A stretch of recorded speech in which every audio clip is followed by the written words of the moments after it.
Amigos televidentes, tengan ustedes muy buenas noches. Bienvenidos una semana más al programa Construyendo.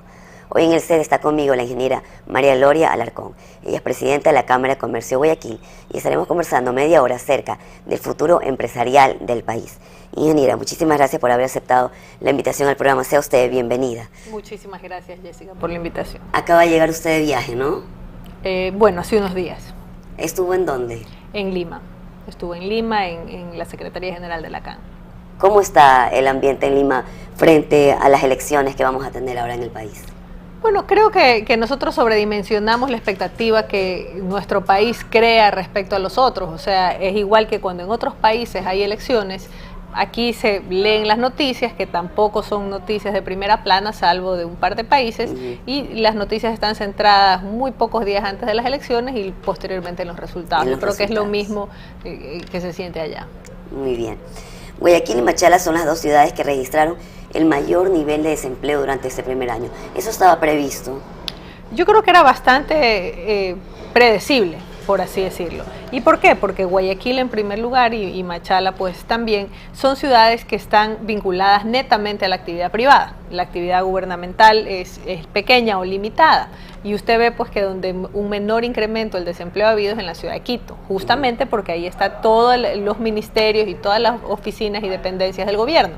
Entonces ahí no ha existido contracción. Sabemos que aunque el presupuesto del Estado sea deficitario, allí se siguen pagando los sueldos a todo este enorme aparato burocrático que pasó de 14 ministerios que entregó el presidente Palacio a 30 ministerios que existen hoy. Y esto pues sin contar con las secretarías, subsecretarías, oficinas de coordinación y demás. En la ciudad de Guayaquil, muchísimos sectores, y en Machala por supuesto, se han visto afectadas, en unos casos, todo el sector exportador y agroexportador, que es muy demandante en mano de obra, se ha visto afectado por el decremento de las exportaciones. Y por otro lado, otros sectores comerciales, en general se han visto muy afectados por las restricciones y las salvaguardas de importaciones. Entonces, esos sectores pues han contraído sus actividades. O sea, si usted a un sector importador, por ejemplo, le dice que le fija un cupo en 30% menos, obligatoriamente lo está mandando a reducir sus operaciones en 30%, y eso quiere decir que tendrá que tener o menos turnos, o menos sucursales, menos oficinas, y todo esto ha acarreado un desempleo que en primer lugar no es que solo son 5 puntos, son 5 puntos de 9 a 14, o sea, es el 50% de la tasa anterior de desempleo lo que se ha agravado.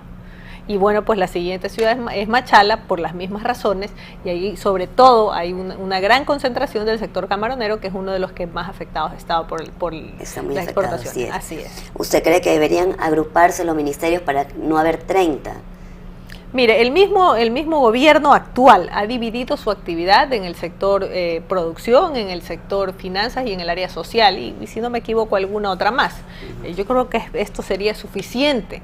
O sea, relaciones exteriores podría ser otro, pero yo creo que más de 5 ministerios bien coordinados con las debidas subsecretarías serían más que suficientes, y más aún en un momento de crisis severa. Y mire, ¿usted qué piensa de mantener el dólar como moneda en nuestro país? Los detractores dicen que el dólar ha perdido fuerza ante el euro, que no es una moneda estable y que nos convendría más tener una moneda propia. ¿Usted qué piensa de eso? Mire, en primer lugar, debo decirle, el 47% de nuestro comercio está con los Estados Unidos de América. Entonces, si bien es cierto, hay momentos donde el dólar se ha depreciado y otros donde se ha apreciado, nuestro mayor socio comercial, donde está casi la mitad del comercio y la actividad de intercambio, mantiene la misma moneda. Pero ya desde el punto de vista interno nuestro, es innegable que lo que ha blindado de una debacle económica a todas las crisis políticas que hemos vivido desde el año 2002 es justamente la dolarización. El hecho de que las personas puedan saber qué es lo que pueden comprar cada mes con sus ingresos, el hecho de que las empresas puedan presupuestar, no tengan que verse pues abocadas a las constantes inflaciones y devaluaciones que cada crisis política solía crear. Cada vez que había una crisis en el país, las devaluaciones y las inflaciones eran inmanejables. Entonces, hoy por hoy, eso ya no sucede. Yo creo que el mantener la dolarización pues no solamente es un anhelo de todos los ecuatorianos que se sienten cómodos y garantizados y seguros con esta moneda, sino que creo pues que además es conveniente para el país de manera nacional. Si el presidente ha ratificado muchas veces que no va a cambiar el dólar, ¿por qué sentimos esa inseguridad que tenemos acerca de la palabra de él?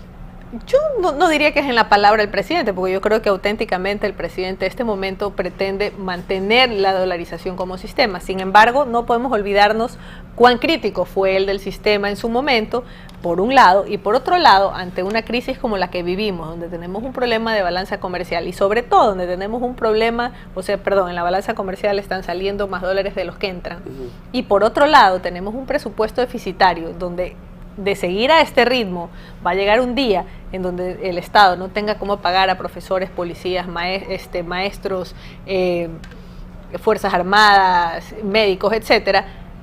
El sistema no se puede sostener. Entonces no es solamente la voluntad, nos sentimos intranquilos porque yo creo en la voluntad del presidente de mantenerla, sabiendo que no era su modelo ideal, pero por otro lado pues esa es la otra situación, ¿no? El ahorro es importante, súper importante en cualquier economía familiar, pero en tiempo de crisis la prioridad debe ser mantener activo el aparato productivo.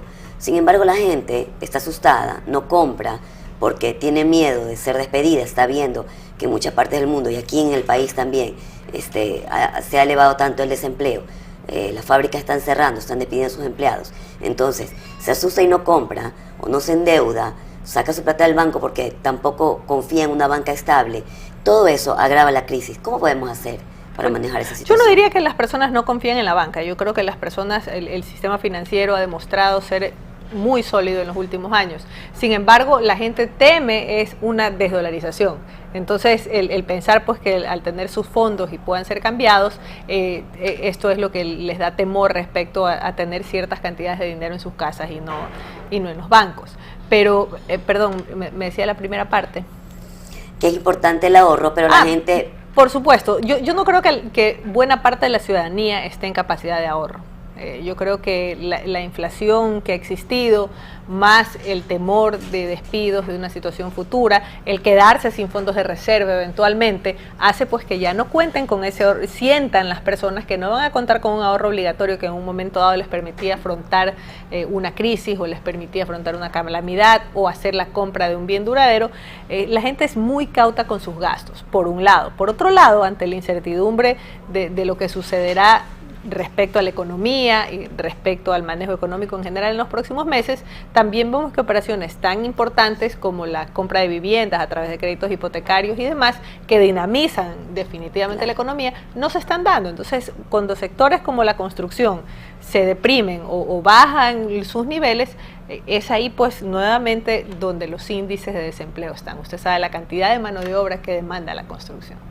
Todo el sistema que mueve, ¿no? Todo el sistema que mueve. Después de vendida la casa se sigue vendiendo artículos para limpieza del piso, las cortinas, los anaqueles, adornos, todo. cortinas, lo que sea. Sí, es impresionante. Ahora, una fuerza bastante grande económica ha sido la que nos ha mandado la gente que se va a vivir a otro país, los inmigrantes. Ahora están haciendo todos los esfuerzos posibles para traer a estas personas. Con eso nos vamos a quedar sin esa divisa.